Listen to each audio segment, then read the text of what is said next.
Hey guys, and welcome back. Sorry about the long radio silence. Been a while. I've had a lot of things going on outside of the LEGO world, so I haven't really had a chance to upload. But thank you guys for staying with me through it all, because today I have a very special new project to announce, and that is my British Aerospace 146-200 water bomber air tanker. Now, this is specifically Tanker 41 operated by Neptune Aviation Services. This is just the prototype, keep in mind, so it's not going to be all in the correct colors. Once I finish it, I will order the correct parts for it, hopefully budget permitting. But last summer, I had the opportunity to take a tour of their base of operations, as well as North Star Jet, which is one of their sub companies that they operate jet leasing and stuff like that.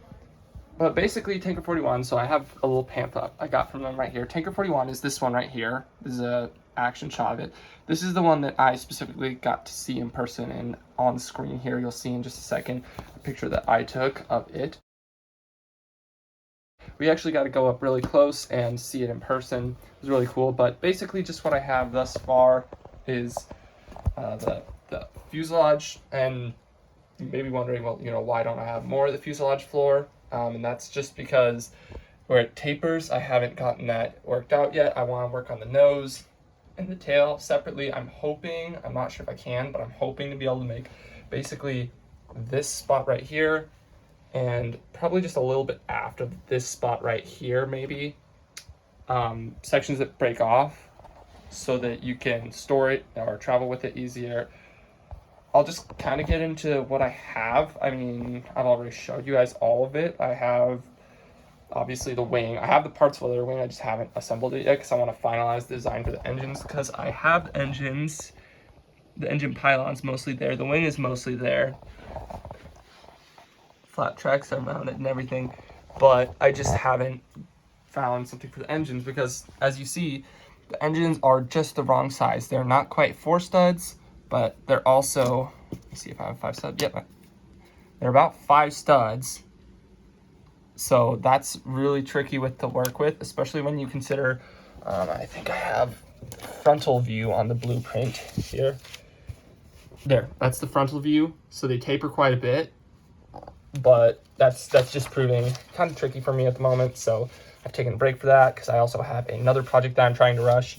Just some more kind of pictures of the actual plane. This is Tanker 40. They're all the same model, the -200 model of the 146. Let me see if I can. So obviously I have a short that shows the flaps in action, and I'll put that on the screen right now.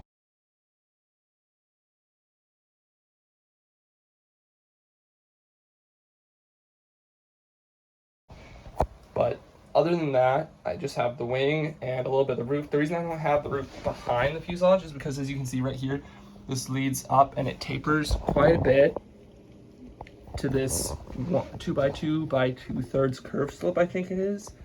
So that still needs to taper out. There's, as you can see right there on the real plane, it's kind of got this teardrop shape right here that it's going to take a while to capture, and I just wanted to finalize the flap design and everything on the wing to make sure it's all secure. So really the only thing that's stopping me from making more progress is the engines, which I will work on soon, just because I want to make sure the wing's strong enough. I'm not going to show you guys the wing box on this one because this may or may not make it onto my Rebrickable page, which is that's the site where I saw my instructions for several of my models, which you guys can go ahead and check out the link in the description for that if you want to go and support me over there. But so far the entire wing box is hooked in to the roof, because that's the thing with high wing planes is they're easier because they usually have a straight or an anhedral wing, which is the opposite of dihedral. A dihedral is where the wing points up from the body like that. An anhedral is where it sags or points down a little bit, like on larger cargo and passenger planes like this that have the high wing, which is up top here, versus below, which is where the landing gear would come out, which makes the landing gear easier and harder at the same time. I won't go into too much detail on that, but because the wing box is linked into the roof, you can just, if this cooperates, you can just grab it and just lift off the roof. Nothing inside yet. That's what the wing box looks like with the roof. I'm going to try and split it into separate sections so the roof, there we go.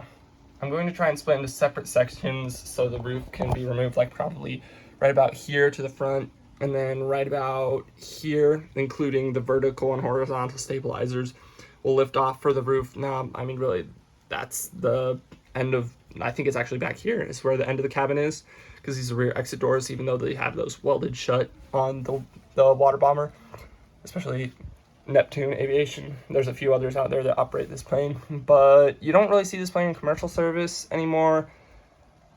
So doing it in an airline livery wouldn't make much sense. Plus, I've seen this plane in person, so that's part of the reason why I'm building this.